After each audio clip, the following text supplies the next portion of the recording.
அடுத்தது இந்த 4வது அத்தியாயம் ஞான கர்ம சந்நியாச யோகத்தோடைய விஷய சுருக்கம்.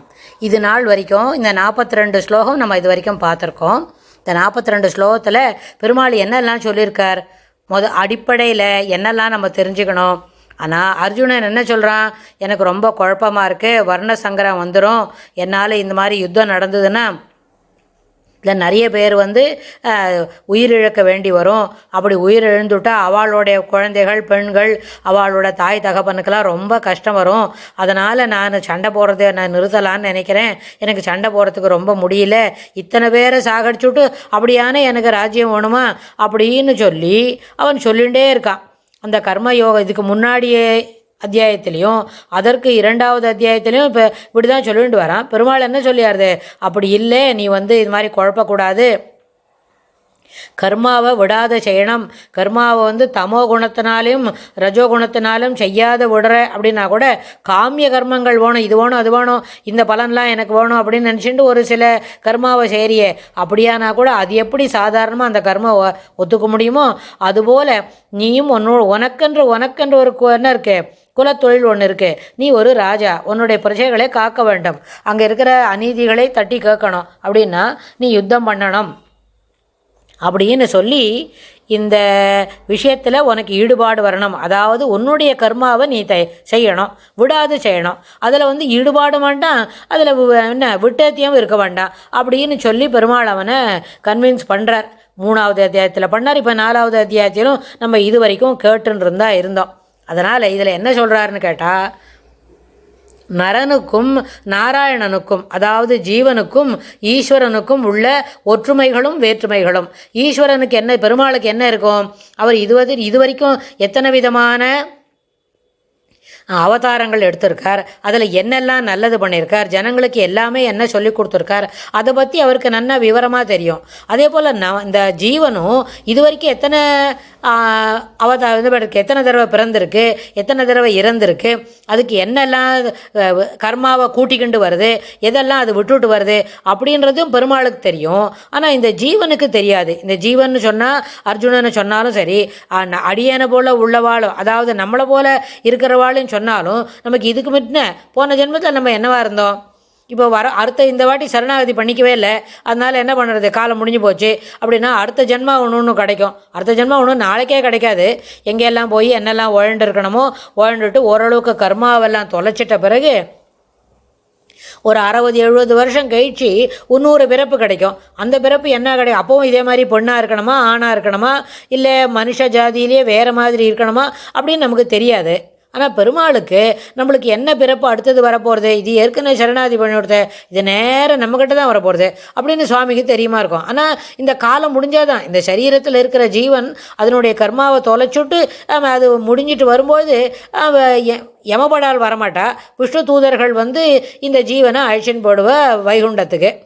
அதனால் அதுபோல் இதெல்லாம் நமக்கு தெரிஞ்சுக்கணும். சரணாதி பண்ணால் கிடைக்கக்கூடிய நற்பலன்கள் அப்படின்னா ஒரே ஒரு விஷயம், ஜீவன் மறுபடியும் பிறப்பது அப்படின்ற அந்த கட்டுப்பாட்டிலேருந்து அது தன்னை தளத்தினுடும் அது வைகுண்டத்துக்கு போகும். அதாவது உள்ள ஒற்றுமைகள் வேற்றுமைகள், ஜீவனுக்கும் பரம்பொருளுக்கும் இருக்கிற ஒற்றுமைகளும் வேற்றுமைகளும் பகவானுடைய ஜன்ம கர்ம ரகசியங்களை உள்ளபடி என்ன பண்ணணும், உணர வேண்டும். பெருமாளுக்கு எல்லா கடித கடனா சாமர்த்தியம் உள்ளவன், 7-14 லோகத்துக்கும் அவருக்கு தான் சொத்து. இந்த சொத்துல ஒரே ஒரு பாற்று இந்த ஜீவன் என்ன பண்ணுறது வைகுண்டத்துக்கு வருதுன்னா அப்படியானா கூட பெருமாளுக்கு ரொம்ப என்ன இருக்கும், மிகுந்த அளவில் சந்தோஷம் இருக்கும். அப்புறம் முதல்ல உள்ளே போனவுடனே ஏன் இத்தனை நாளாக வரல, என்ன ஆச்சு உனக்கு அப்படின்னு கேட்டாகும். அந்த மாதிரி கேள்விக்கெல்லாம் நம்மக்கிட்ட பதில் இல்லை. நம்ம தலையை தொங்க போட்டுன்னு இருந்தால் கூட பெருமாள் கிட்ட கூட்டு ஆதரவாக தலையை வருடி ஏற்றுக்கொண்டாகும் அப்படின்னா அதுபோல் அது நம்ம வைகுண்டத்துக்கு போன பிறகு இங்கே இருக்கும் பொழுதே இந்த ஜீவனுக்கும் ஈஸ்வரனுக்கும் உள்ள ஒற்றுமைகள் எல்லா விதத்துலேயும் ஒற்றுமை தான் ஞானத்தில் இருக்கும்னு. ஆனால் ஜீவனாக இருக்கும்போது இல்லை, அந்த ஜீவன் முக்தியை அடையும் பொழுது தான், அதாவது பெருமாளுடைய ஜென்ம கர்ம ரகசியங்களை உள்ளபடி உணர்வதாலேயே ஒரு ஜீவனுக்கு முக்தி கிடைக்கும். அந்த ஆத்மா அதிலிருந்து சரீரத்தை விட்டு கிளம்பணும் அப்படின்னும் போது அதுக்கு அந்த தெளிவான யோசனைகள் கிடைக்கும். மேலும் உள்ளபடி உணர்ந்த பிறகு அவ்வாறு உணர்ந்த பின் பூஜிப்பவர்களுக்கு இந்த உலக சுகங்களை விரும்பி தேவதைகளை உபாசிப்பவர்களுக்கும் உள்ள வேறுபாடு. பெருமாளை உள்ளதை உள்ளபடி நம்ம என்ன, பெருமாள் தான் இந்த 14 லோகத்துக்கும் என்ன சொந்தக்காரர், அவர் தான் இதுக்கு எஜமானர். அதனால் இங்கே இருக்கிற எல்லா ஜீவராசிகளும் பசு பக்ஷி அதுபோல் விலங்குகள் போல் இருந்தாலும் மனிதர்கள் போல் இருந்தாலும் எல்லாரும் பகவானுடைய சொத்து. இந்த உலகத்தில் பிருத்திவி இருக்கே, பிருத்திவின்னு சொன்னால் என்ன, கீழே இருக்கிற பூமிக்கு அப்புறம் பூமிக்கு கீழே 7 லோகம் இருக்குது, பூமிக்கு மேலே 7 லோகம் இருக்குதுன்னு சொன்னால் இந்த ஆகாசம் இந்திரலோகம் அப்படின்னு சொன்னால் இதில் இருக்கிற எல்லாமே எல்லா உயிரினங்களும் உயிர் என்ன இருக்கும், அந்த ஜீவராசிகள் அனைத்தும் பகவானையை சேர்ந்தது அப்படின்றத புரிஞ்சின்ற பிறகு நம்ம ஒரு உபாசனை பண்ணுறோம் பெருமாளை. அத்தனை பெரிய உலகத்தில் நம்ம அந்த பெருமாளுக்கு நம்மளால் ஆனது ஏதோ ஒன்று கொடுக்குறோம்.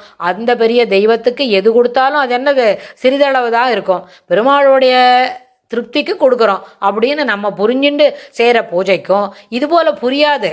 இதர தேவதாதனங்களை பூஜை செய்யும்போது இது புரியாதுன்னு சொன்னால் அதுபோல் உபாசனை செய்பவர்களுக்கும் உள்ள வேற்றுமைகள், அதனால் அது என்னதுன்னு நம்ம புரிஞ்சிக்க முடியும்.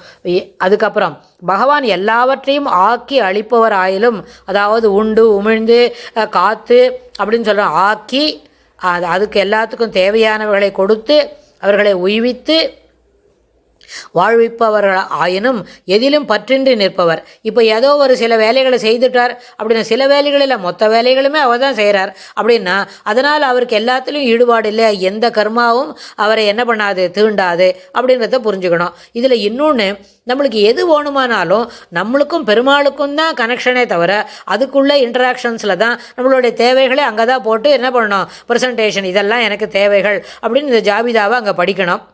சுவாமிகிட்ட முன்னாடி வச்சுட்டு படிச்சுட்டோமான அது நம்மளுக்கு எதெல்லாம் தேவையோ, எது தகுதியோ, எதை நம்ம வச்சு பராமரிக்க முடியுமோ அதெல்லாம் சுவாமி நிச்சயமாக கொடுப்பார். அதிலெல்லாம் குறுக்கெல்லாம் நிற்க மாட்டார். நம்ம கேட்டது நியாயமாக இருந்தால் கண்டிப்பாக கொடுப்பார். எப்படி இந்த சரீரத்துக்கு, இந்த ஜீவனுக்கு, இந்த ஜென்மாவில் நம்மளுக்கு ஒரு தாய் தகப்பன் இருப்பா அப்படின்னா இந்த குழந்தைக்கு எது தேவையோ, இந்த வெயில் காலத்தில் என்ன கொடுக்கணுமோ, இல்லை மழை காலத்தில் என்ன கொடுக்கணுமோ, இப்போ நாளைக்கே பிறந்த நாள் வருது, ஒரு பண்டிகை வருதுன்னா அந்த குழந்தைக்கு புது துணி எடுத்து கொடுக்கணுமோ, அதெல்லாம் எப்படி நம்மளை கேட்காமையே நம்மளுக்கு நம்ம அம்மா செய்து கொடுப்பாளோ அதுபோல் நியாயமான கோரிக்கைகள் பெருமாளுண்ட வைக்கும் பொழுது அது நமக்கு தேவையாக இருந்தால் நிச்சயமாக என்ன பண்ணுவா, அம்மா வாங்கி தருவா இந்த ஜீவனுக்கு. அதுபோல் பெருமாளும் நம்மளுடைய தேவைகள் சரியானதாக இருந்தால், கேட்கப்பட்டது நியாயமாக இருந்தால் அந்த கோரிக்கைகள் கண்டிப்பாக என்ன பண்ணும், இட் வில் பி கிராண்டட், அது பரிசீலிக்கப்படும், கண்டிப்பாக அளிக்கப்படும் அப்படின்னு சொல்லுவார். இதை உணர்ந்தோர்களுக்கு கர்மத்தடை இல்லை. அதாவது இந்த கர்மா செய்யணுமே அப்படின்னு ஒரு பைண்டிங் இருக்குல்ல, அந்த பைண்டிங் இல்லை, அதுலேருந்து நம்ம மொள்ள விடுவிச்சுக்கலாம். அப்புறம் முமுட்சுக்கள் இங்கனம் வாழ்ந்தனர்.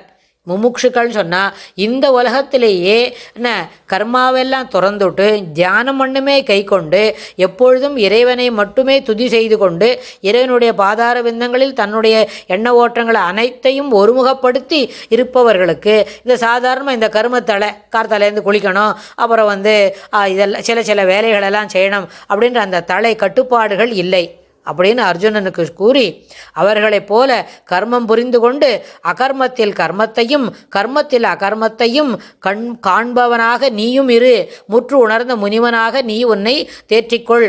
அதுக்கேற்ற மாதிரி அப்படி செய்யும்பொழுது சண்டையை போடு, ஜெயிச்சுடு, ஆனால் இதில் பற்று வச்சுக்காத, தோற்றாலும் ஒன்று தான் ஜெயிச்சாலும் ஒன்று தான். ஆனால் நிச்சயமாக கர்மாவுக்கு என்ன அடிப்படையில் நீ கண்டிப்பாக நீ என்ன பண்ணணும், சண்டையை போடணும்.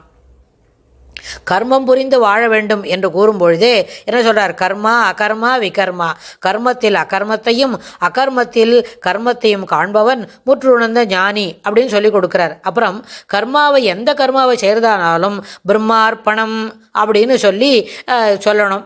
இதெல்லாம் சர்வம் ஸ்ரீ கிருஷ்ணார்ப்பணமஸ்து.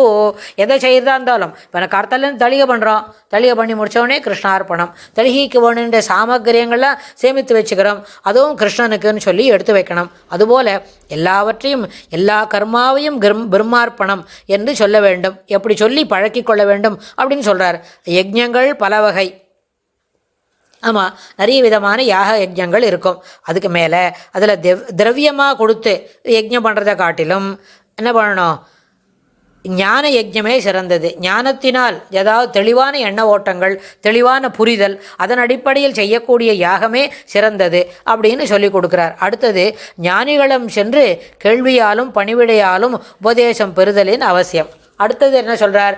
ஒரு பெரிய ஞானிகிட்ட போனோம் அப்படின்னா, ஞானிகிட்ட போய் டவுட்டு கேட்கணும்னு சொன்னால் அவர் உடனே இந்த கேள்விக்கெல்லாம் எனக்கு பதில் சொல்லுங்கோ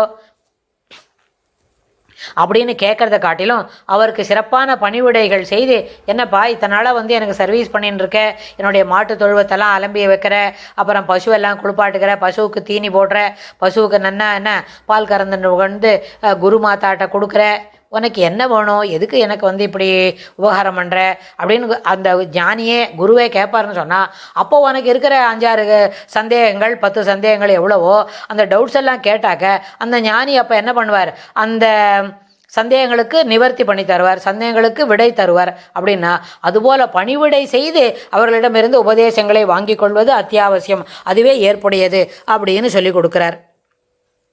அப்புறம் ஞானிகளிடம் உபதேசம் பெற்றாலும் ஞானம் பாவ சமுத்திரத்தை தாண்டுவிக்கும் படகு போன்றது. நம்மக்கிட்ட இப்போ எல்லாம் பார்த்தோம், ஞானம் தெளிவான ஞானம், அதாவது எண்ண ஓட்டங்களில் சிறப்பு, அப்புறம் குழப்பமே இல்லாத ஞானம் என்ன சொன்னால் அது ஒரு படகை போன்றது. முன்ன பார்த்தோம், படகை போன்னு சொன்னால் அந்த ஞானத்தின் உதவியினாலேயே நம்மக்கிட்ட இருக்கிற இடைஞ்சலெல்லாம் நம்ம என்ன பண்ணிவிடும், கடந்து செல்ல முடியும். தாண்டுவிக்கும் படகு போன்றது.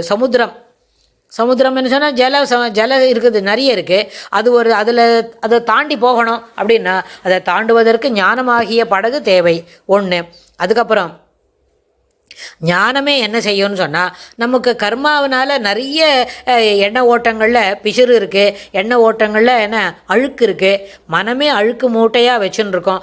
ஒரு மனசில் எப்போவுமே ஒரு மூலையில் எப்போவுமே அது தப்பு இது தப்பு இதெல்லாம் இருக்குது அப்படின்னு இருக்கு. வாண்டாத செய்திகளும் மனசுக்குள்ளே இருக்குதுன்னு சொன்னால் அதை எரித்து சாம்பலாக்குவதற்கும் ஞானம் அத்தியாவசியம் அப்படின்னு சொல்லி கொடுக்குறார். அப்புறம் இதில் ஸ்ரத்தை இல்லாமையும் நம்பிக்கை இல்லாமையும் இருக்கக்கூடாது. ஞானத்தை பெற்றுக்கொள்ள வேண்டும் என்கின்ற ஸ்ரத்தையும் இருக்கணும்.